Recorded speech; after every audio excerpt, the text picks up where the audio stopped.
السلام عليكم ورحمة الله وبركاته. أهلا وسهلا فيكم مشاهدينا الكرام بحلقة جديدة. طبعا يعني غبنا عليكم فترة، ولكن ظروف منعتني من الظهور. اليوم رجعنا برجعة جديدة قوية جدا، مستمرين إن شاء الله وحنرجع بقوة، لأنه في أشياء كتير فتتني، ولكن إن شاء الله ما هو قادم أجمل وأقوى من كل ما سبق بإذن الله. طبعا كيف ما بنعرف متابعينا الكرام إنه بالأمس كان مباراة السنغال ومنتخب المغرب، اللي يعني انتهت بنتيجة 2-1 لمنتخب السنغال. طبعا المباراة كانت قوية جدا، مجرد الوصول للنهائي فهو إنجاز عظيم أنك تحظى بالرتبة الثانية، وهذه ما هي إلا بداية لهؤلاء الفتيان الأبطال الشجعان اللي علوا راية المغرب عالي فوق، ودائما راية المغرب مرفوعة بشبابها العظماء الأبطال اللي عن جد بيحملوا حب الوطن، حب الراية، حب الإيمان، حب القوة، حب المغامرة، حب النصر، حب النجاح. هذا ما بنعرفه عن المغرب وعن شباب المغرب وأبطال المغرب. طيب يعني امبارح كان في استهتار كبير، وكأنه يعني بيستهزئوا بأنه المغرب يعني أقصي أو لم يعني يحظى بظفر اللقب، فجابوا صورة وليد الركراكي وقالوا وليد الركراكي يتحسر على هزيمة المنتخب المغربي. يعني انتوا جايبين وليد الركراكي اللي هو الآن بيعتبر من أفضل مدربين العالم، ثالث أفضل مدرب عالمي، عارفش يعني ثالث أفضل مدرب عالمي، جايبين كل هذا حقد وبغضاء يعني على على وليد، ليس وليد فحسب يعني، بل حقد دفين على المغرب. يعني حتى الموضوع صراحة كبير جدا، وفي أشياء كتير قلت لكم يعني تنم عن الحقد الكبير جدا من الجزائريين عن المغرب. طبعا في أشياء كتير صارت، ويعني هي بتأكد حقد الجزائريين اللي عن جد كل هدفهم زرع الفتنة وزعزعة الأمور بين المغاربة والجزائريين. ولكن حقيقة انه اليوم الاشياء هاي اللي بنشوفها بتأكد انه يا عمي هدول ناس حاقدين، هدول الناس بيحبوش الخير لا للمغرب ولا للمغاربة. يعني امبارح بعد انتهاء مباراة السنغال والمغرب كان واحد اسمه كمال مهيون ولا مهبول ولا مش عارف ايش بالضبط لقبه، فبيسأل سؤال للمدرب شيبا، بيسأل سؤال يعني بعيد جدا عن المباراة، بيسألوا عن الشان وبيسألوا عن يعني المغرب والأشياء اللي لم يستطيع الوصول لها في الشان، يعني أسئلة ليس لها علاقة بالمباراة. فسؤال فقط من أجل أنه يستفز المدرب شيبا فقط، يعني لا أكثر ولا أقل. وهذا الصحفي يعني معروف بحقده الدفين على المغاربة والمغرب، دائما بيعتقد انه هناك مؤامرات من المغرب ومن الأقجع ومن اتحاد الكرة المغربية من اجل زعزعة المنتخب الجزائري ومن اجل مش عارف، يعني دائما معروف هذا الصحفي. يعني حرام انه حرام انه احنا نحكي عنه صحفي، لانه يعني الصحافة لازم تكون مهنة الشرفاء، مهنة الأذكياء، مهنة المبدعين، مش الأوباش اللي على شاكلة هذا الصحفي اللي دائما وأبدا يعني تخيل أنه بيقول لك الجارة السوء، الجارة الغربية جارة السوء.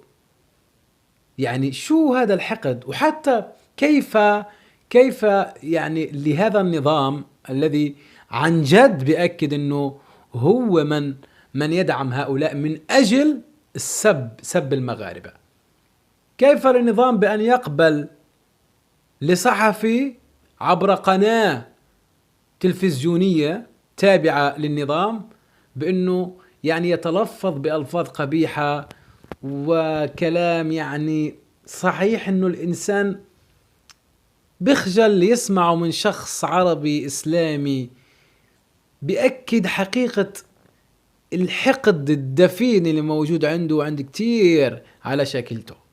خلونا بالله نسمع ونشوف مع بعض خلال الندوة الصحفية بعد مباراة المغرب والسنغال، شو سأل هذا الصحفي الحاقد، شو سأل شيبة، وشو كان رد. عن جد كل التحية والتقدير طبعا للمدرب سعيد شيبة اللي رد عليه بكلمة واحدة، يعني كلمة، قال له ريح حيتش انت يعني كتير عليك كلمة واحدة. قال لك كلمة ولكن هي كتير عليك صراحة، لأنه يعني قلة الرد على هؤلاء رد. خلينا نسمع شو قال ونعلق عليه. شفنا الفريق المحلي المغربي كان حرم من المشاركة في الشان. اليوم بمشاركتكم اليوم ويعني ما لقيتوا حتى مشكل، تشوف بلي أنه سقطة من الجامعة المغربية خلال الشان اللي كانت أثرت ربما على النظرة تاع الجامعة حول مشاركتها والعلاقة مع الجيران. كمال، الأسئلة راح تكون على المباراة النهائية من فضلكم. مباراة نهائية من شكرا. Question here please.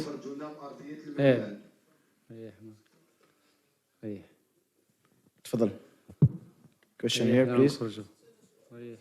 من فضلك كمال، الأسئلة عن النهائي. تفضل. Sati Shaker in Paz Magazine. شوف بالله عليك، شوف يعني شو هدفك انت لما تتكلم كلام خارج عن سياق الندوة اللي هي يعني بيطرحوا أسئلة عن الماتش أو عن مباراة النهائي بين السنغال والمغرب. هذا هو المفروض، مش اتحاد الكورة والشان وعدم مشاركتكم ومش عارف شو. يعني شو بدك تستفز المدرب؟ لا بالعكس، انت يعني عن جد بكل أمانة هؤلاء مدسوسين، هؤلاء هدفهم واحد زي ما انتم عارفين طبعا. يعني كيف ما الاستفزازات كتير من قبل هؤلاء، يعني بيعتقدوا هم انهم بهاي الافكار او بهاي الاشياء اللي بيعملوها ممكن يستفزوا المغاربة. يعني مثلا قال لك الجبهة الانفصالية اسميتها هي مش عارف والله. مهم، قال لك عندهم مباراة مع مولودية الجزائر اللي رفضت انه تلعب، ولكن ضغوطات كبيرة انه لازم تلعبوا هذا المباراة مع منتخب وهمي صراحة، منتخب بدي يلعب ماتش مع مولودية الجزائر. اعتقد اليوم حيلعبوا او لعبوا والله مش عارف. طب شو الهدف؟ واثناء الندوة الصحفية على فكرة يعني قاموا بفتح الباف الكبير داخل الندوة، وانه غدا ما تنسوش كاين ماتش مولودية الجزائر مع المنتخب الوهم، حتكون يوم السبت.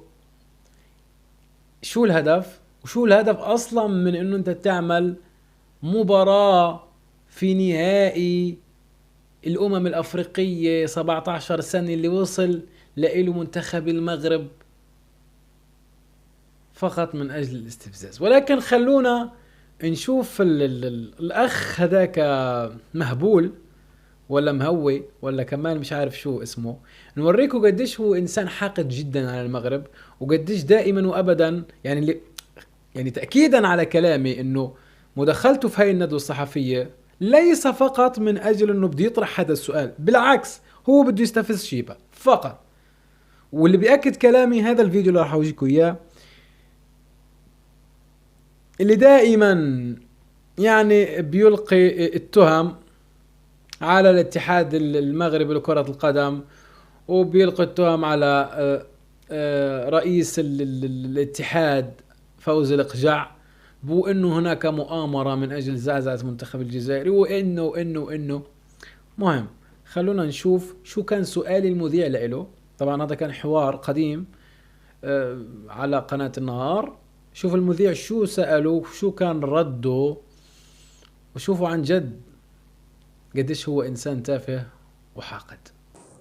حملة إعلامية اليوم أنا نشوفه باللي قلت لك كاين مخطط واضح لزعزعة استقلال المنتخب الوطني. أنا نقول لك الجارة الغربية وجارة السوء هدفها هو تكسير المنتخب الوطني، لأن من أسباب رحيل أحمد من على رأس الكاف هو فوز المنتخب الجزائري بكأس إفريقيا دون كواليس. ما دخل المغرب في هذا في الأرضية؟ أنا أتحدث عن أرضية الميدان. من يصنع لك الأرضية؟ روح لي بعيد. أنا جايك بعيد. أنت تعرف أنه الجارة الغربية هي اللي تمول الكاف، وأنه أحمد كان دائم الإقامة في المغرب.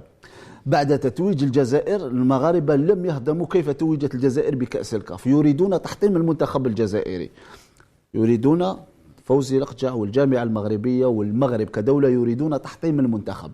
والآن راهم يمشيوا بعد إقصائنا في الكاف وهذه الحملات تاع التحكيم.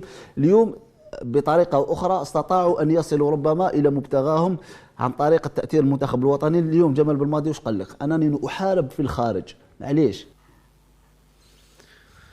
قال لك الدولة والشعب وكل المغاربة جالسين بفكروا 24 ساعة من أجل زعزعة المنتخب الجزائري بعد ما أخذ كأس الأمم الأفريقية في 2019. وهو نسي أنه كل المغاربة الأحرار خرجوا في الشوارع احتفالا بفوز الجزائر، وأنا كنت منهم موجود في 2019 وعشت الفرحة في مدينة طنجة، وكله كان بغني وبفرح ونشيط بفوز الجزائر. يعني صراحة ما عمري في حياتي كنت بتابع مباراة للجزائر وكان المغاربة بدهم إقصاء المنتخب الجزائري. بالعكس كانوا بيشجعوه بكل حب وبكل فرح والدليل على ذلك أنه الناس خرجت في الشوارع يعني فرحانة، وكأنه منتخب المغرب هو اللي انتصر وهو اللي أخذ بطولة الأمم الأفريقية. فهذا الصحفي يعني هو من كتير على شكلته اللي بيكن كل الحقد والبغضاء على المغرب. يعني عن جد الطيور على أشكالها تقع، وناس كتير بحاله، ناس كتير، ولكن مثل هيك أشخاص احنا بنضحك عليهم صراحة. يعني احنا بنضحك عليهم وبنتسلى فيهم لما بنسمعهم. هم ما بيأثروا 1%. يعني هو لا بيأثر لا على المغرب ولا على المغاربة، لأنه المغرب يعني في تطور كبير الحمد لله. واليوم فرحتنا كانت كبيرة جدا بتأهل نادي الوداد إلى نهائي كأس أفريقيا. وبما أني أنا ودادي طبعا بتمنى أكيد بأنه النادي الوداد هو يحسم اللقب في المباراة النهائية اللي حتجمعه مع النادي الأهلي المصري. اللي بدي أوصله إنه كتير من المغاربة في جل العالم يبدعوا بمهاراتهم. يعني كيف ما بنعرف السيارة اللي بتمشي على الهيدروجين، جلالة الملك قام بتكريم هؤلاء المبدعين. عندك اليوم الشباب اللي في سن 17 عام وصلوا نهائيات الأمم الأفريقية. عندك نادي الوداد اللي تألق اليوم في مباراة جمعته مع سان داونز وتأهل للنهائي. كتير من المغاربة الأحرار اليوم بيبدعوا في مواهبهم وفي أعمالهم، يعني أينما كانوا، ليس داخل المغرب فحسب بل بكل العالم. فكلام مثل هذا المهبول ولا دراجي ولا أي كان يعني، ولا هداك بن زديرة، ولا طبعا مجموعة كبيرة من هؤلاء الحاقدين اللي بيحاولوا دائما المغرب بيحاولوا تشتيت، أو مثلا بيفكروا بأنه كلامهم هذا اللي مثل النباح ممكن أنه يأثر على المغرب والمغاربة. ولكن هيهات. تحياتي لكم وراجع لكم في أشياء كتير فتتني، وفي أوباش كتير على التيك توك بيسبوا جايكو اليوم راجع وبقوة. ما تنسوش تعملوا لنا اللايك وبرتاج، واللي مش مشترك بالقناة يشترك بالقناة. راجع بقوة. أبو طربوش فلسطيني مغربي، قدس فلسطينية والصحراء مغربية. إلى اللقاء.